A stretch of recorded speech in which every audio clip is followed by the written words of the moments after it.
tous, j'espère que vous allez bien dans cette période un petit peu compliquée. Et aujourd'hui, j'avais envie qu'on reparle encore des pervers narcissiques, nos amis les pervers, enfin amis entre guillemets. Je voulais qu'on parle de ce qui se passe une fois qu'on les quitte, ça y est, une fois qu'on arrive enfin à s'en débarrasser. Qu'est-ce qui se passe donc avec un pervers narcissique après une rupture? Comment il réagit? Alors vous allez voir, j'ai réfléchi pas mal à la question et en plus c'est vrai que déjà je voulais vous remercier vraiment de votre confiance. Je parle de toutes les personnes qui laissent des commentaires dans mes vidéos et qui m'appellent aussi et qui m'expliquent un petit peu ce qui se passe dans leur vie, dans des consultations, que ce soit en coaching thérapeutique ou en consultation de voyance. Et alors faut savoir une chose, c'est qu'après une rupture avec un PN, bah, ça se passe pas bien, hein, je vous le dis. Hein. C'est pas... Non. C'est pas au revoir, restons bons amis, voilà. Ça ne se passe pas comme ça et on va voir justement comment ça se passe suivant les cas de figure. Alors, premier point, on va parler déjà de la rupture si c'est vous qui décidez cette rupture. Voilà, vous êtes resté quelques années avec cette personne, vous vous êtes dit, bon, c'est plus possible, il faut que je la quitte, vous la quittez difficilement. D'abord, déjà, j'ai envie de vous dire, bravo. Bravo, parce que c'est très dur de quitter un PN ou une PN. Tout ce que je dis est valable pour les hommes PN est valable pour les femmes PN, parce qu'il y en a énormément aussi. Même si je les ai moins en ligne, moi j'ai plus les femmes qui subissent des hommes PN que l'inverse, mais ça m'arrive aussi et je peux vous dire, elles se débrouillent bien, d'accord? Donc ce que je dis c'est valable homme-femme. Alors il faut savoir que un PN, quand il ou elle est quitté, dans un premier temps, si vous n'avez pas d'enfant, si vous n'avez pas de biens en commun, si vous n'avez même pas un appartement en commun, il va vous faire, j'appelle ça le violon et l'orchestre. C'est-à-dire qu'il va se mettre à vous harceler de messages, à vous appeler, vous envoyer des SMS, des mails, à essayer de revenir encore et encore pendant des mois, ça peut durer 1 mois, 2 mois, 3 mois, voire plus, pour vous faire craquer. Et il va vous refaire le rôle du séducteur ou de la séductrice et vous dire, mais tu sais, j'ai changé, j'ai réfléchi, j'ai envie qu'on revienne ensemble, t'inquiète pas, ce sera plus pareil, là j'étais stressée. Il vous donnera plein d'excuses de son comportement et en vous disant que vraiment ça sera pas pareil, que ça va être magnifique, qu'il va faire attention, qu'il va mettre du sien, qu'il vous aime, qu'elle vous aime, etc., etc. Et ça peut marcher. Et je vais vous dire, je n'ai pas les statistiques exactes, mais souvent, moi, dans mes statistiques à moi, 8 fois sur 10, ça marche. C'est-à-dire que la personne qui quitte un PN pour la première fois, le PN ou la PN arrive à le reconquérir et la personne revient. Ça marche un certain temps, lune de miel, hein, vous savez comment ça se passe. Ah, à propos, si vous ne savez pas exactement si la personne est une PN, un PN, je vous mets le lien de ma vidéo, comment identifier un pervers narcissique. Là, vous allez tout apprendre là-dessus, d'accord? Et puis, bah, au bout de 2 mois, 6 mois, 1 an, eh ben, il reprendra ou elle reprendra la même attitude, le même comportement. Voilà, les gens ne changent pas, ils sont les mêmes. Un PN reste un PN, d'accord? Et donc, bah, vous le requitterez et il vous refera son numéro de charme ou elle vous refera son numéro de charme et de séduction. Peut-être que pour la deuxième fois, ça va moins marcher. Vous allez dire, c'est bon, une fois je lui ai donné sa chance, mais voilà, elle ne changera pas, stop, c'est fini. À ce moment-là, le PN va montrer un autre visage. Et là, il est redoutable. Surtout chez les hommes, c'est assez fréquent chez les hommes d'avoir ce comportement. Chez les femmes aussi, mais c'est peut-être un petit peu moins violent. Chez les hommes, de la séduction, de la gentillesse, il va vous mettre à vous harceler en vous insultant, en vous injuriant, en vous menaçant, et ça peut aller très loin au niveau des menaces, ça peut être même des menaces de mort. Moi j'ai eu des cas de personnes, et dans ce cas-là, essayez de bien sûr vous bloquer la personne au téléphone, etc. Donc si vous envoie des messages écrits, SMS, mail et tout, vous allez à la police et vraiment portez plainte. Si la police ne veut pas recueillir votre plainte, allez voir un avocat, portez plainte, ne laissez pas, ne dites pas « Ah, il va se lasser avec le temps ». Si un PN rentre dans son délire de vous harceler, de vous persécuter, de vous rendre fou et folle ou folle, il peut aller très très loin. Moi j'ai eu des cas où une cliente a été obligée de porter plainte parce que ça prenait des proportions pathologiques vraiment. Son ex-conjoint a été condamné à des indemnités, il a été condamné à de la prison avec sursis, interdiction d'approcher, enfin vraiment, la justice considère que c'est un cas de danger, hein, à partir du moment où on met votre vie on menace votre vie, donc portez plainte, n'ayez pas peur, au contraire, il n'y a que comme ça que vous arrêterez cet engrenage et que vous ne pèterez pas les plombs, d'accord? Ça c'est le cas gentil, j'ai envie de dire. C'est un petit peu, voilà, ce qui se passe si vous n'êtes pas marié, si vous n'avez pas d'enfant et si vous n'avez pas de bien en commun. Le cas le pire, je vais vous le dire, on va rentrer dans le vif du sujet, c'est si vous avez un ou deux ou trois ou plusieurs enfants avec un PN ou une PN, là, au niveau de la séparation, ça va très mal se passer. Je vous le dis, je vous préviens. Cette vidéo, elle est pour les personnes qui ont déjà quitté un PN et pour celles aussi qui envisagent de quitter un PN, de réfléchir, non pas à ne pas le faire, au contraire, moi je vous encourage à le faire, mais à savoir qu'il va falloir vous préparer au fait que ce ne sera pas fini une fois que c'est fini. Le PN va tout faire pour monter les enfants contre vous. Écoutez bien ce que je vous dis. Il va tout faire pour manipuler, utiliser les enfants contre vous. Et souvent, ce que j'ai observé dans une fratrie, à partir de 2 donc, hein, et 3, 4, etc., c'est qu'il y a un enfant qu'il va mettre en préférence, qui va être son chouchou, et qui va rentrer sous l'emprise de ce parent pervers narcissique, de ce PN, et cet enfant va se retrouver à protéger le PN et à adopter le même comportement que le PN. D'ailleurs, c'est ce que j'explique dans ma vidéo, donc identifier un pervers narcissique, c'est que en fait, un PN se fabrique dans l'enfance. On ne naît pas PN, on le devient, et on le devient parfois parce que son propre parent l'a été, et finalement on a appris les codes. Et il y a des enfants qui vont devenir PN, il faut le savoir, ça me fait très mal au cœur de vous dire ça, mais ça arrive que dans une fratrie, ça arrive très très souvent. Un des enfants va prendre parti pour le père, surtout si c'est la mère qui est partie, ou même si c'est inverse, hein, le père qui parle, la mère va manipuler l'enfant, regarde, il est méchant, il m'a abandonné, il est cruel, en plus il a rencontré une autre femme, etc. etc. Ou inversement, c'est une horreur, cette femme, tu te rends compte, elle abandonne ses enfants, alors qu'elle les abandonne pas du tout, mais vraiment, il va manipuler l'enfant, et il va le mettre de son côté. Et si dans la fratrie, donc il y a 2, 3 enfants, il y en a un qui va être son chouchou, et il y en a un, et c'est celui-là aussi qui vraiment peut subir de gros dégâts psychologiques, qui va se retrouver à être le bouc émissaire, qui va être l'enfant sur lequel on va décharger sa colère, parce que cet enfant est plus proche de la victime que du bourreau, d'accord ? Plus sensible, plus fragile, plus émotif. Souvent, c'est un enfant qui est plus proche donc du parent qui est victime.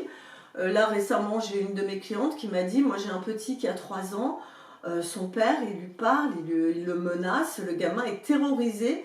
Même si je vais faire des courses, acheter à manger ou faire quoi que ce soit, il veut venir avec moi parce qu'il ne supporte pas d'être avec son père, quoi. Et donc là, ils doivent se quitter et elle vit l'enfer. Alors que la fille, qui a 8-9 ans, elle a pris cause et effet pour le père.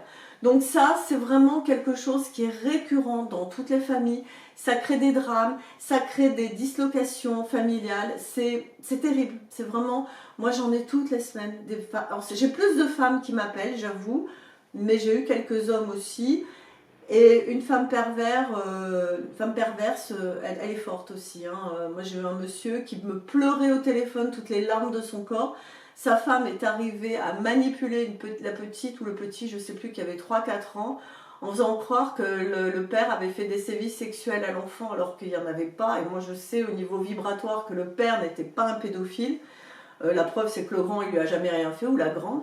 Et la mère est arrivée à manipuler comme ça l'enfant. Le gars, il a perdu son travail, il y a la justice, etc. Enfin, il est au bord du suicide, quoi. Donc, il faut savoir une chose, c'est qu'un PN, quand on le quitte, il veut vous détruire, il veut vous tuer, il veut que vous deveniez fou ou folle. Les enfants vont être les dommages collatéraux, ils s'en fichent complètement. Ça passe, ça casse. Les enfants sont malheureux, les enfants souffrent, les enfants sont en plein désespoir psychologique, ils s'en fichent complètement. Et vraiment, moi j'ai des cas, vraiment cette vidéo me touche beaucoup parce que c'est toutes les semaines, moi, que j'entends des gens qui m'appellent, des femmes, des hommes, plus de femmes que d'hommes, j'avoue, et qui vivent des drames, ce sont des drames familiaux. Et il faut savoir que les PN sont très forts pour manipuler les juges, les avocats, les assistantes sociales, les psychiatres. Et moi j'ai une femme, elle me disait, j'ai des preuves que mon mari m'a frappé, voilà, j'ai le médecin, j'ai la police, j'ai porté plainte, etc. Ben, il se met tout le monde dans la poche, je ne sais pas comment il me fait passer pour folle, enfin, alors elle a eu des marques, quoi.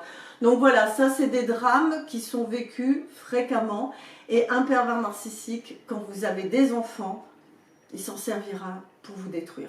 Il les manipulera, il va tout faire pour disloquer, pour détruire la famille, c'est terrible. Il y a un seul cas de figure qui existe, qui est moins fréquent, qui était plus fréquent avant, qu'il est moins maintenant.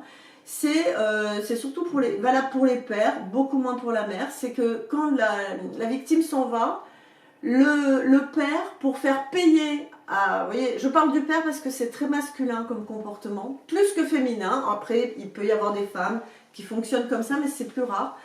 Va complètement se désintéresser, se démotiver, se désinvestir dans son rôle de père. Et les enfants vont dire mais pourquoi papa il nous appelle pas, pourquoi papa il vient pas nous voir, pourquoi il nous prend pas en vacances, voilà. Et le père donne la pension parce que c'est obligatoire et c'est le minimum. Et ça fait souffrir les enfants qui comprennent pas pourquoi, qu'est-ce qu'ils ont fait de mal, qu'est-ce qui s'est passé. Et évidemment la mère qui subit cette situation et qui a des enfants qui sont malheureux, et surtout elle a la garde permanente des enfants. Elle n'a jamais un moment où elle peut un petit peu souffler, parce qu'il ne faut pas oublier que si on est seul à élever un enfant, à élever 2, 3, 4 enfants, et ça arrive, et que le père ne prend pas le relais, c'est beaucoup plus de charge mentale, de charge de travail, de fatigue.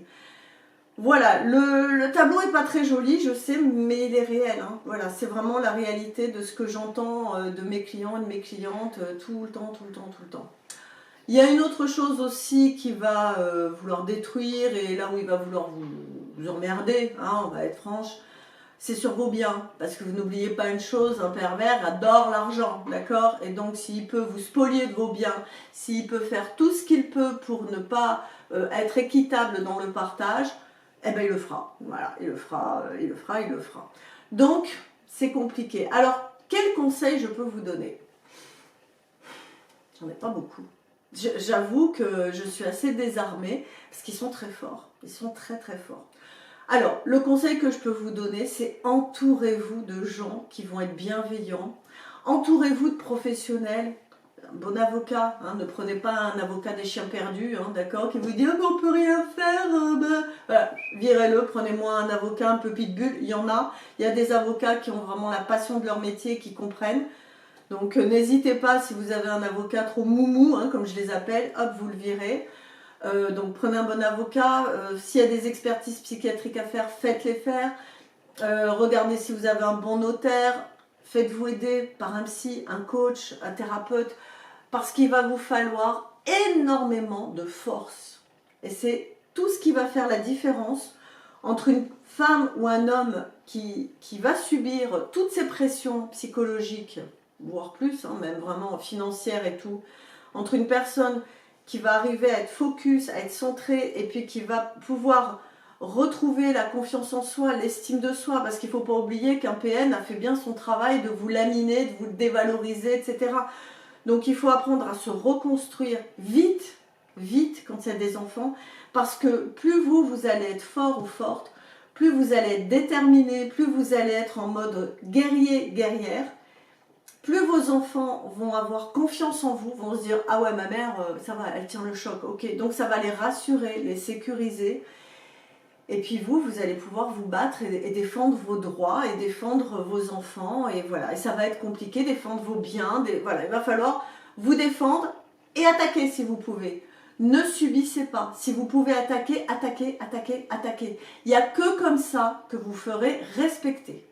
Je vous le dis, il n'y a que cette méthode-là. Attaquez la justice, s'il y a du harcèlement, etc., portez plainte systématiquement. Si vraiment il y a des choses qui ne vont pas avec les enfants, allez voir des psys et tout. C'est pas facile. Et j'en vois plus d'une et plus d'un qui sont complètement découragés, laminés. Donc faites-vous aider, faites-vous accompagner. Dans le cas de figure où c'est le PM qui vous quitte, ben c'est pareil. Hein, peut-être vous allez vous dire, bon, ben, il me quitte, il va me foutre la paix. Ben, pas du tout. Surtout si vous avez des enfants et que vous avez des biens. D'accord? S'il vous quitte et que vous n'avez rien en commun, ni maison, ni enfants, ni argent, ni rien, il peut vous rendre le plus grand service au monde, c'est qu'il vous ignore totalement. Ça arrive aussi. Il donne plus signe de vie. Alors, il fait la rupture par SMS, hein, d'accord. Bon, ben salut, au revoir, tu m'intéresses plus. Et par contre, si vous entendez parler de lui par des connaissances, il dira que du mal de vous et il vous critiquera tout le temps. Il dira combien il était malheureux avec vous, combien vous étiez une personne horrible, etc. Ne rentrez pas en relation avec lui, ne cherchez pas à vous justifier, ne cherchez pas à lui écrire. Laissez-le loin de vous. Ce genre de personnages, plus ils sont loin, moins on les voit, mieux on supporte. Voilà, d'accord? Donc pensez à vous faire aider, pensez à vous faire accompagner parce que ce sont des situations qui sont longues, qui sont douloureuses, difficiles et qui créent des drames. Il y a vraiment des drames familiaux. Je ne vais pas rentrer dans le détail de tout ce que j'entends au téléphone. Je vous assure que le soir, parfois, c'est un peu lourd. Hein. Heureusement que j'ai mes petites méthodes pour digérer tout ça parce qu'ils sont cruels et que leur seul but, une fois que vous les quittez, ou même s'ils vous quittent, c'est de vous détruire. Il n'y a que ça qui les intéresse. Voilà, ok? Donc, soyez vigilants à être un guerrier ou une guerrière, ok? Je compte sur vous. Ben, je vous remercie d'avoir suivi cette vidéo. C'est vrai que ça me touche, ce sujet me touche beaucoup parce que je vous dis, j'ai vraiment beaucoup de personnes qui vivent des choses difficiles. Donc n'hésitez pas à me laisser en commentaire si vous avez déjà vécu ce genre de situation. Comment vous êtes défendu, comment vous vous êtes battu, qu'est-ce que vous avez fait. Ça pourra aider des personnes, vraiment. N'hésitez pas à dire ce que vous avez fait pour vous protéger, pour vous battre, hein, pour combattre ça. D'accord ? Merci beaucoup. Prenez soin de vous et de vos proches, de tous ceux que vous aimez.